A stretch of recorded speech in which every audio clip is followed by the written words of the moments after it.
వైసీపీలో అతి దారుణంగా తెలుగుదేశం నాయకుల్ని చంద్రబాబుని, లోకేష్‌ని, పవన్ కళ్యాణ్ లాంటోళ్ళని, అట్లాగే వాళ్ళ మహిళలకు సంబంధించిన ఇవన్నీ గూడా అతి దారుణంగా మాట్లాడిన వాళ్ళల్లో శ్రీరెడ్డి కూడా ఒకరు. ఎందుకంటే మామూలుగానే అమ్మాయి బలం అదే, బలహీనత అదే. బలం ఎందుకంటున్నా అంటే అమ్మాయి పోరాడింది. తనకు జరిగిన లైంగిక దాన్ని అత్యాచారం అనలేము గానీ, లైంగికంగా తనను వాడుకొని చాలామంది తనకి ఛాన్సులు ఇస్తామని చెప్పి తనని లైంగికంగా వాడుకొని వదిలేశారు. దానికి వ్యతిరేకంగా అమ్మాయి పోరాడింది. దానివల్ల సైడ్ ఎఫెక్ట్‌గా సినిమా ఇండస్ట్రీలో చాలామంది అమ్మాయిలకి మేలు జరిగింది. ఎవరైనా కూడా ఇవాళ భయపడే పరిస్థితి అయితే క్రియేట్ అయింది.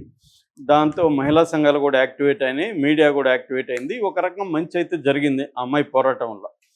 ఆ అమ్మాయికి ఏం మంచి జరిగిందనేది పక్కన పెడితే, దానివల్ల సైడ్ ఎఫెక్ట్‌గా మాత్రం ఇండస్ట్రీలో గాని ఇదంతా పెద్ద చర్చకొచ్చింది. అసలు ఇప్పుడు ఏదంటే బేసిక్‌గా ఏందంటే ఇండస్ట్రీలో మహిళల్ని వాళ్ళకి ఛాన్సులు ఇస్తామని చెప్పి సినిమాలో యాక్టింగ్ ఛాన్స్ ఇస్తామనో ఇంకోటోనో వాళ్ళని లైంగికంగా వాడుకోవడం అనేది ఎప్పటినుంచో జరుగుతుంది. దాన్ని ఈ అమ్మాయి బయట పెట్టడం, ఈ అమ్మాయి దాన్ని గట్టిగా ఎదుర్కోవడం జరిగింది. సో, అందుకని ఆ క్రమంలో నేను మెత్తగా ఉంటే కుదరదు, నేను హార్ష్‌గానే ఉండాలి అన్న ఒక యాంగిల్ ఆ అమ్మాయిలోకి వచ్చింది. అది హెల్ప్ అయింది గూడా. అంతటి వరకు ఉండి ఆ అమ్మాయి సైలెంట్‌గా ఉండుంటే ఆ అమ్మాయి లైఫ్ వేరే రకంగా ఉండేది. ఆ అమ్మాయి అక్కడ లేకుండా ఆ అమ్మాయి సెల్ఫ్ స్టైల్డ్ వైసీపీ అభిమానిగా మారిపోయింది.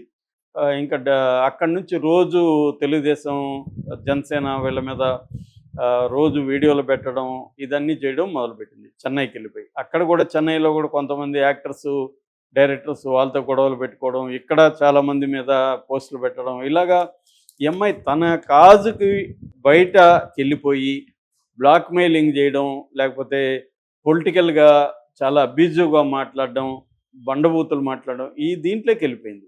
అదేమనుకునిందంటే నన్ను ఎవరు ఏమి చేయలేరు, నేను ఒక మహిళ అన్న యాంగిల్‌లోకెళ్ళిపోయింది. ఎందుకంటే ఇప్పటివరకు ఆ అమ్మాయికి అందరూ భయపడ్డారు గానీ ఎవరు కూడా ఆమె జోలికెళ్ళలేదు. సో, ఎందుకంటే చిన్నప్పటి నుంచి కూడా ఆమె రెబెల్ నేచర్ అయితే ఉంది. నేను బయోగ్రఫీ కూడా చెప్పాను మన ఛానల్‌లో. సో, వాళ్ళ ఇంట్లో వాళ్ళ మాట వినకపోవడం, సో, వాళ్ళ ఇంట్లో వాళ్ళు రెడ్డిగా కావచ్చు కానీ వాళ్ళు ఒక బ్రాహ్మిన్స్ లాగా వాళ్ళ కల్చర్ అదంతా అలాగే ఉంటది. దాంట్లో ఈ అమ్మాయి రెబెల్‌గా మారిపోయింది. సరే ఎట్లాగో ఏమో అవ్వాలనుకోని ఏమో అయింది.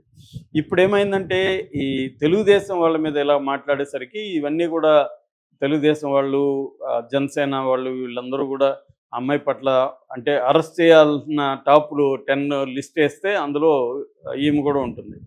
అలాగా ఇంతకాలం అసలు ఎందుకు చేయలేదని ఇది ఆమెకు కూడా అర్థమైంది.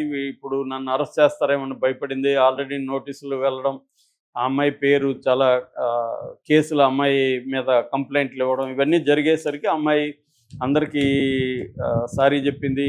నేను ఇక మీదట చేయను, నాకు బుద్ధొచ్చింది అది ఇది అని చెప్పింది. అయినా కూడా అంటే ఒక 5 ఏళ్ల పాటు అలాగా చేసేసి ఒక ఫైన్ డే నేను సారీ చెప్తున్నా నాకు బుద్ధొచ్చిందంటే ఎందుకు వదిలేయాలనేది లాజికల్. ఇది లీగల్‌గా అలా వదలడానికి కూడా ఏం లేదు. ఎవరైనా సారీ చెప్తే లీగల్‌గా కేసులు వెనక్కెళ్ళిపోవు. వాటిని డీల్ చేయాల్సింది. అలాగా ఈ అమ్మాయికి ఇప్పుడు 2 కేసుల్లో ఈ అమ్మాయి నిన్న ఆంధ్రప్రదేశ్‌కొచ్చింది.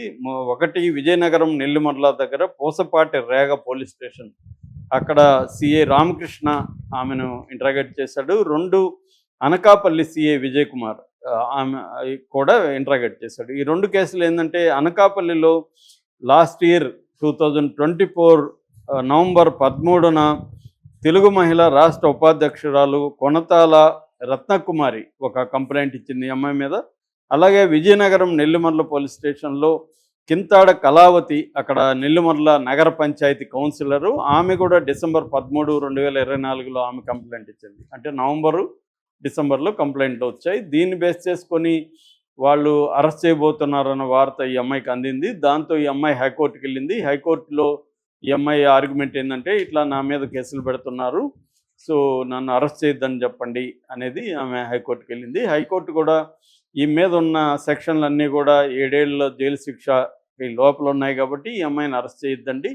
ఈ అమ్మాయికి లీగల్‌గా నోటీసులు బిఎన్ఎస్ఎస్ 35(3) సెక్షన్ 41A ఉండేది ఇంతకుముందు, అది ఇప్పుడు 35(3) అయింది. ఆ సెక్షన్ కింద నోటీసులు ఇచ్చి విచారించండి అని చెప్పింది. అట్లాగే ఈమెకు కూడా నువ్వు విచారణకు కోఆపరేట్ చేయమని హైకోర్టు చెప్పింది. దాంతో నిన్న వాళ్ళు పిలిపించారు. పిలిపించి విచారణ జరిపారు. విచారణ జరిపిన తర్వాత ఎందుకు వాళ్ళు ఈ అమ్మాయి ఏ ఏ ప్లాట్ఫామ్స్లో అంటే ఇటు ఎక్స్లో కావచ్చు, ఇన్స్టాలో కావచ్చు, ఫేస్బుక్లో ఈ మూడిట్లో ఏ ఏ పోస్టులు పెట్టింది, అవన్నీ ఎందుకు పెట్టావు ఇలాగా, ఇంత అబ్యూజివ్గా నేను పెట్టమని ఎవరన్నా చెప్పారా, అది ఇది అని అడిగితే నన్ను ఎవరు పెట్టమని చెప్పలేదు, ఓన్లీ జగన్ మీద అభిమానంతోనే నేను పెట్టాను, జగన్కి వీళ్ళు ఇబ్బందులు పెడుతున్నారు కాబట్టి నేను ఈ పోస్టులు పెట్టాను తప్ప నాకు ఎవరు కూడా పెట్టమని కానీ లేకపోతే డబ్బులు తీసుకొని కానీ నేను పెట్టలేదు అనేది అమ్మాయి క్లియర్గా స్టేట్మెంట్ ఇచ్చినట్టుగా తెలుస్తుంది. అది కూడా న్యాయవాదుల సమక్షంలోనే ఈ అమ్మాయి కూడా అడ్వకేట్ని తీసుకెళ్ళింది చెన్నై నుంచి.